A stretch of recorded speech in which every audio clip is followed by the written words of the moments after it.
Oi meus amigos, tudo bem com vocês? Espero que vocês estejam bem, na paz de Cristo. Nós continuamos essa nossa série de videoaulas, de podcasts, onde a gente está discutindo algumas questões importantes sobre a Bíblia, no caso, nessa nossa série que nós estamos fazendo. Eu espero que você esteja gostando.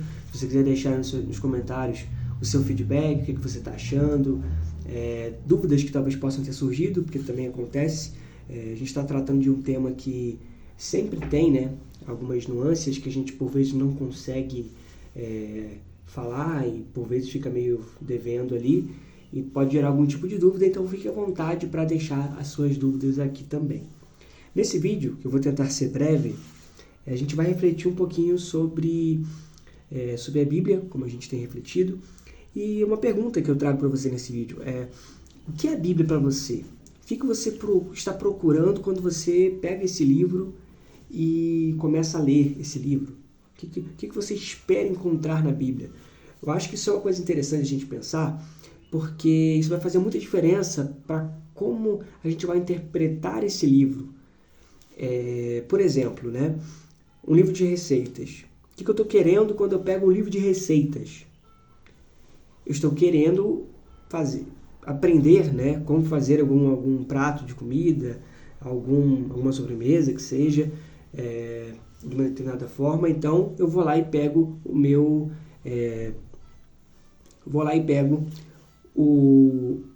manual ali, né, o livro de receitas. Tem esse propósito. Eu não vou para o livro de receitas esperando encontrar ali uma história ou uma coisa mirabolante. Não, eu estou ali procurando uma coisa objetiva, uma receita que eu quero fazer e tem naquele livro.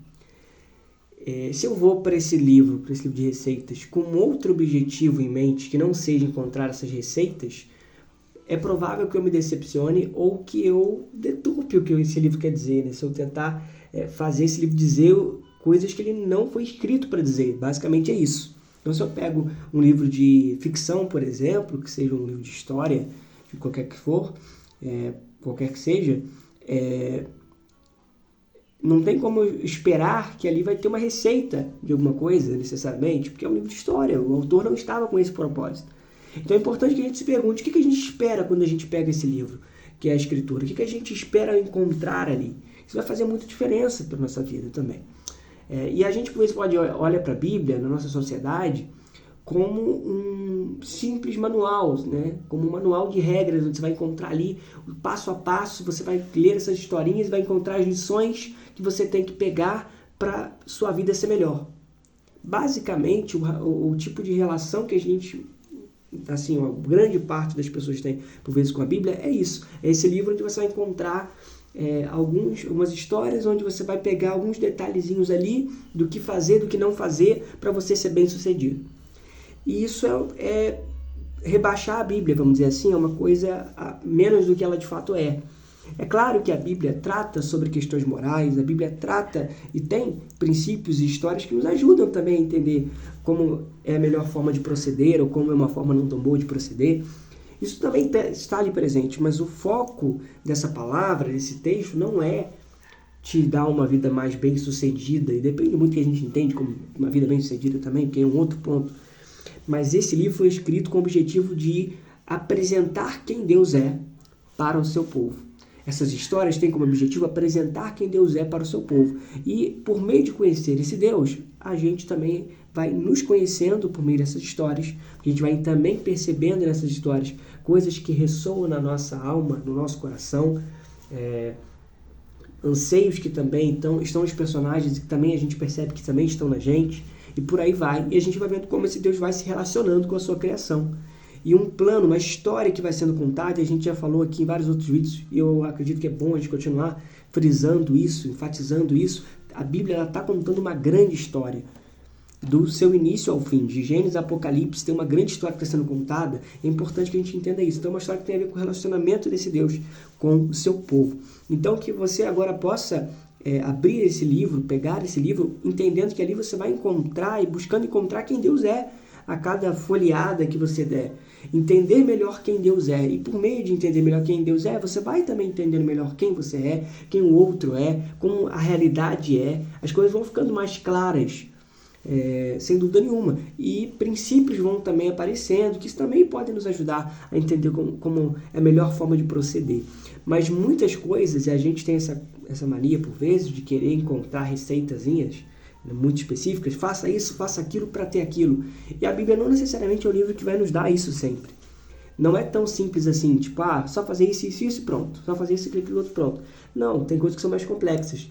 Tem princípios que são dados e que fazem com que a gente tenha que pensar na nossa realidade, para como a gente vai encaixar esses princípios, porque a realidade ela não é tão simples por vezes como uma simples receita de bolo. Ela por vezes vai exigir um pouquinho mais de pensamento, de reflexão.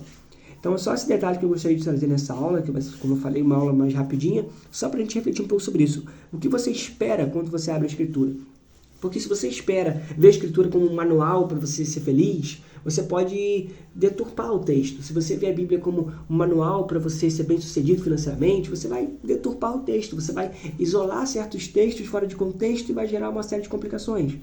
Agora, quando você entende que esse livro busca revelar quem Deus é, quem Cristo é, você vai olhar para o Antigo Testamento e vai ver textos apontando para Cristo, você vai olhar para o Novo Testamento e vai ver esse apontamento também desse reino de Deus sendo ali revelado, e você vai vendo toda essa história desenrolando, do início ao fim. Um Deus que criou e que a criação, por questões relacionadas à desobediência, à independência e por aí vai, ao egoísmo, se vira contra o próprio Criador, e o Criador está ali levantando pessoas e agindo para gerar essa mudança, essa transformação e para reconciliar todas as coisas. E a gente vai vendo desenrolar disso ao longo desse livro, até culminar em Cristo. Então o Antigo Testamento vai trazendo para a gente essa expectativa. A gente vai tendo esse gostinho nessas histórias do Antigo Testamento de que alguma coisa está fora do lugar, que as coisas não estão tão adequadas, que falta alguma coisa. A gente vai vendo esse povo toda hora caindo, a gente vai vendo líderes sendo levantados e personagens sendo levantados e eles falhando. Isso vai gerando um sentimento de caramba, a gente precisa de alguma coisa aí nessa história. Deus precisa intervir mais firmemente, porque senão não vai dar jeito. E a gente vai tendo essa expectativa, os profetas vão também nessa expectativa e criando e levantando essa expectativa desse prometido, desse Messias que já estava lá desde o início prometido, que é esse que viria e pisaria a cabeça da serpente e que traria essa paz de Deus, de fato, esse reino concreto, genuíno de Deus, de fato, a terra prometida de Deus, de fato. Então é isso, e a gente vai ver esse cumprimento, esse revelar de Cristo Jesus, Deus intervindo na história e os desenrolar de tudo isso. Então, eu até resumi aqui algumas coisas que a gente já falou em outras aulas, mas só para te deixar bem enfatizado mesmo. Então, se você tem alguma dúvida, fique à vontade para deixar essa dúvida aqui. E, resumindo, a questão é essa. Leia a Bíblia entendendo que esse livro, principalmente, busca apresentar quem Deus é e te aproximar do que você deve ser em Cristo, que é te tornar um discípulo de Cristo, não necessariamente alguém bem-sucedido financeiramente, não necessariamente passo a passo para como lidar com as suas relações. Claro, em alguma medida isso vai aparecer, sim, na medida que você vai se aproximando de ser cada vez mais um discípulo de Jesus, isso vai impactar toda a sua vida, isso vai impactar a forma como você lida com suas finanças, sim, isso vai impactar a forma como você lida com seus relacionamentos, isso vai impactar vários aspectos da sua vida. Mas focar, ir procurando essas coisas antes de entender que aquilo ali é para te tornar um discípulo, não vai funcionar legal. É igual algumas vezes quando a gente quer obrigar talvez uma pessoa que não é cristã a assumir uma postura de vida de um cristão. Então, não, fulano tá errado, fulano tinha que viver desse jeito, desse jeito. Beleza, ele tinha, mas assim, se ele não entender primeiro o motivo, se ele não entender primeiro o Evangelho, se ele não entender primeiro o amor de Deus e receber esse amor, entender que ele é falho, pecador e que foi salvo por Cristo Jesus e assumir esse local, entender isso em fé, entender que em Jesus ele é salvo. Se ele não entender bem essa questão, isso não vai fazer sentido nenhum para ele. Ele pode até tentar obedecer certas ordens ou certos preceitos, que sejam certas leis, mas ele não vai estar se tornando. Então o Senhor não quer simplesmente fazer com que a gente obedeça as coisas mecanicamente, ele quer que a gente se torne alguém. e não apenas faça as coisas de uma determinada forma, mas que a gente vá se tornando pessoas que naturalmente agem dessa forma. A gente vai se tornando pessoas que naturalmente vivem esse reino que ele inaugurou. Então, é isso que a gente precisa entender também. Então, leia a Bíblia procurando ver ali em cada história, em cada momento, o que essas histórias revelam do como você é falho e pecador, porque elas sempre vão estar revelando problemas que você também tem, e ao mesmo tempo ela vai revelando também a graça de Deus. Então, busque encontrar onde está a graça de Deus ali nesse texto, e aonde está a graça de Deus ali, e como isso também pode se aplicar na minha vida, essa graça, e como eu posso, a partir dessa vivência, desse meio oração e leitura da palavra e comunhão, ir me tornando mais parecido com o que Deus deseja, se tornando um discípulo cada vez melhor na presença do Senhor e se tornando alguém que de fato é um filho de Deus e é alguém salvo, que não simplesmente obedece coisas, mas que vive aquilo como uma realidade presente, que vive esse reino de forma real e presente. Então, vá ler a Escritura com esse olhar, sabe, de que esse livro, ele tem como propósito revelar quem Deus é. E nesse processo ele revela quem a gente é também. E como a gente é no presente, como a gente era no passado e como a gente deve ser no futuro. E como a gente deve lidar com as realidades ao nosso redor. Então é menos sobre mudar a nossa realidade ao nosso redor, embora possa acontecer essas mudanças, esses milagres possam acontecer, e é muito mais por vezes de como a gente lida com a realidade que foi nos dada ao nosso redor, como a gente lida com os relacionamentos que a gente tem ao nosso redor, como a gente lida com a questão financeira que a gente tem, como a gente lida com vários outros aspectos da nossa vida, seja no ambiente maior, país, seja na cidade, seja na família, e por aí vai. E a gente vai entendendo como a gente pode lidar de forma mais sábia com essa realidade. Então, é isso, meus amigos. Deixem aqui seus comentários, as suas sugestões, as suas dúvidas. Eu espero ter te ajudado com essa reflexão, que você continue pensando. O que você vai, o que você espera encontrar na Bíblia? Porque talvez você esteja criando expectativas erradas.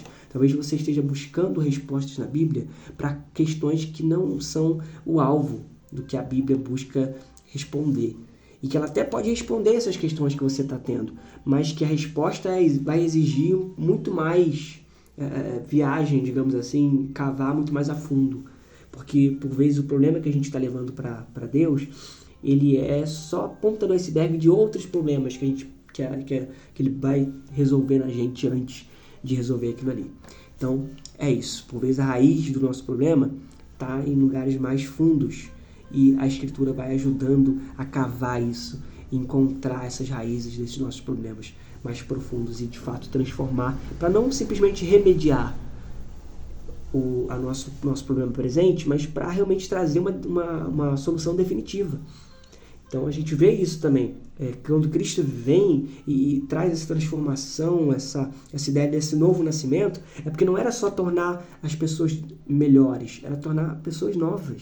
Não era só sobre melhorar um pouquinho as pessoas. Não, mas sobre trazer, para que esse reino aconteça, esse reino de Deus possa realmente existir de forma plena, não basta só melhorar um pouquinho. Tem que haver uma mudança radical, tem que haver um novo nascimento. Então, a gente precisa também entender isso.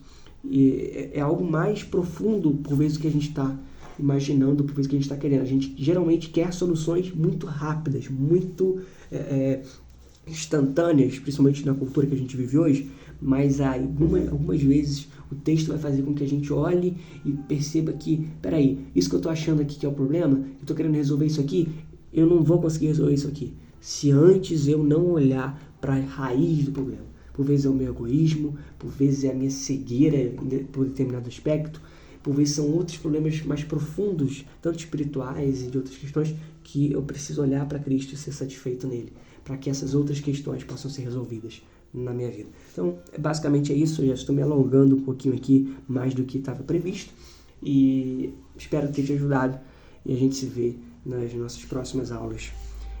Até já. Um abraço.